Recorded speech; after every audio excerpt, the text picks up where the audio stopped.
I'm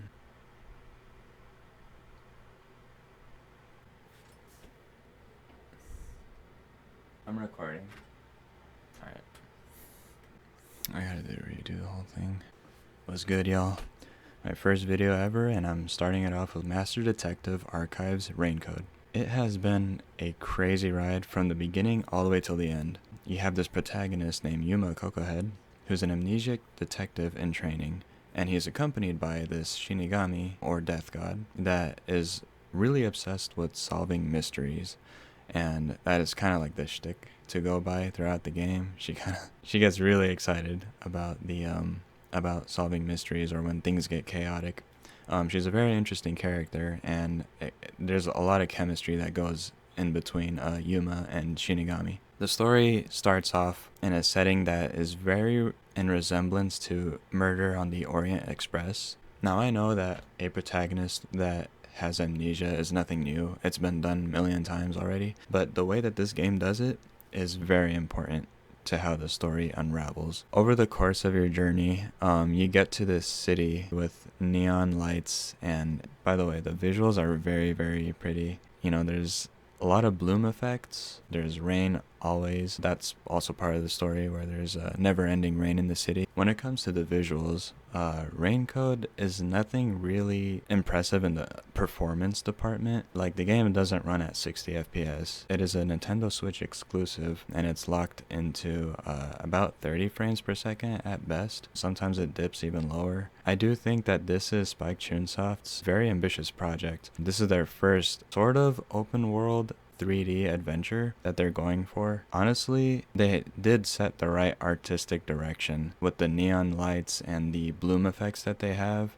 It doesn't really take away from the experience of the game at all when the frame dips a little bit. The one thing that really gets in the way, I think, is the load times when you go from one district to another. That can kind of drag out a little bit. But overall, I mean, my enjoyment was positive, and the visuals do have a nice touch to it, the overall aesthetic to the game. Now, as for the gameplay, I would say I enjoyed it very well. In cases where you'd be scanning for objects when you're doing the investigation, it kind of holds your hand a little bit too much. It would have like a threaded line showing you that, like, oh, you missed an object on the ceiling, or there's one on the floor, kind of like leading your eyes into that. Other than that, I think that it has some pretty challenging mysteries to sort of figure out who the culprit is way ahead of time, because sometimes in Danganronpa you would already have an idea of who it might be. You just kind of have to get through all the mini games to get there. But in Raincode, for sure there were moments where I second guessed myself.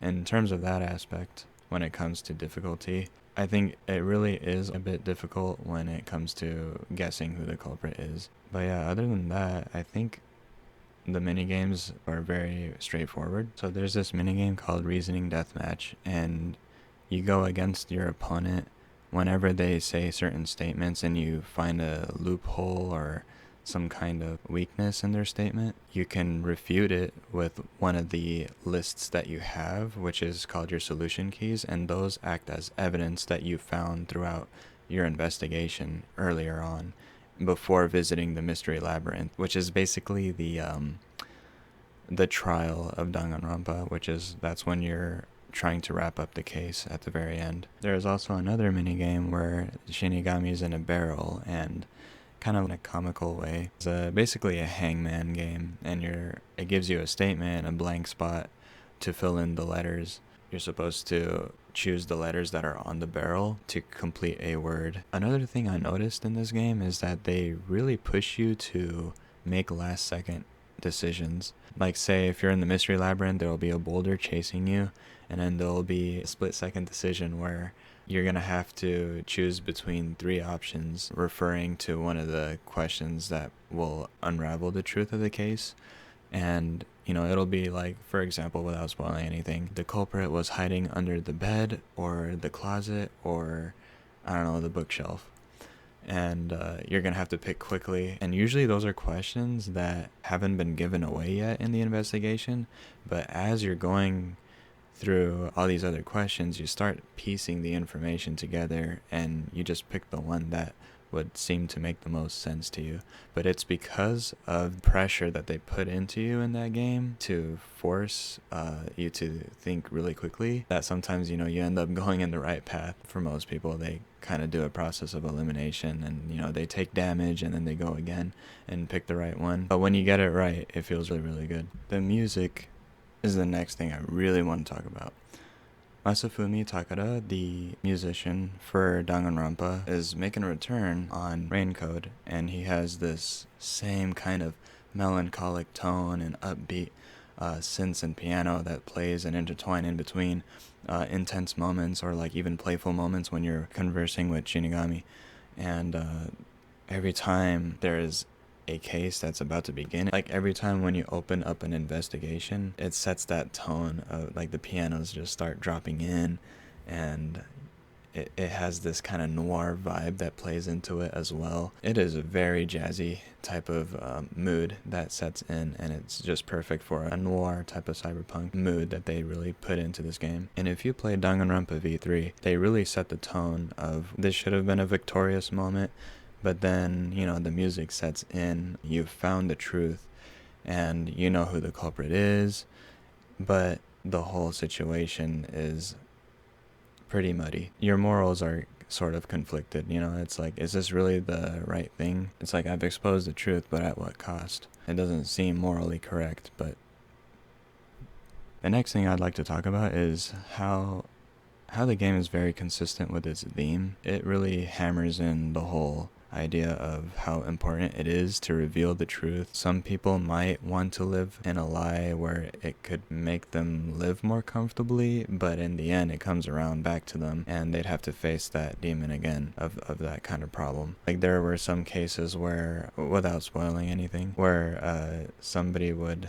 lie to protect another person, but they also sought revenge. By the end of it, you were questioning about how you can't really blame them, but at the same time, you understand why it could be wrong, but you also understand where they're coming from, that this is like a world where sometimes justice could only be carried out in certain unforgiving ways. Now, the game was like about 30 to 40 hours long for me, and I think that was a really good length of time for the game to go on. I know that Kodaka was the creator of this game that was overseeing it. He was hoping to get more people involved into games like these where it's usually text heavy. A lot of people usually tend to turn away for obvious reasons. They're not willing to invest the time into reading all that text, let alone sit down and watch the cutscenes that unfold. But I think they did something very special here. If you can kind of look past the load times and the Switch's limitations, I do think that you have something very special to add to your library, especially the way the game wrapped up and it ended at the very climactic part of the game. They really showed how important it was to unravel the truth despite how cold the truth may be. And being afraid how someone might receive the truth is a very real thing, and it sort of reflects the modern day work of how people may handle those kinds of conundrums. The last thing I want to talk about is the relationship between Yuma and Shinigami. I really hope that they are returning characters on the next game. There is some romance between them, but it is best experienced through playing it on your own. I'm not going to sit here and tell you how it happened or how things played out with them. But they are very great characters. Even the people that worked with them, you have somebody that can hold these special powers like rewind time into like 10 minutes into the past, or you have someone that's really good at creating a disguise to get through tough security, or you have somebody that they can sort of leave their body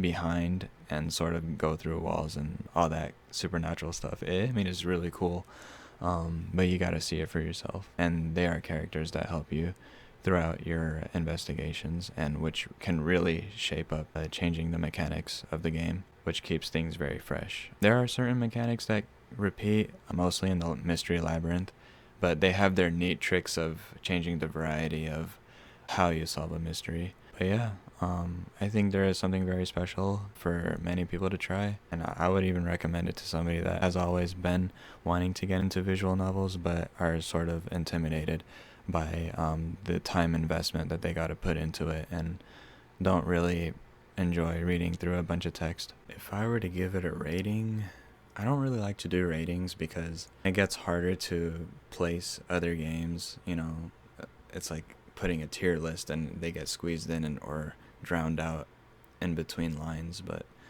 I don't know, it's like I'd have to do 4.2, 4.3, 4.5. But I mean, let's say out of 5 stars, I would probably give it a 4 out of 5.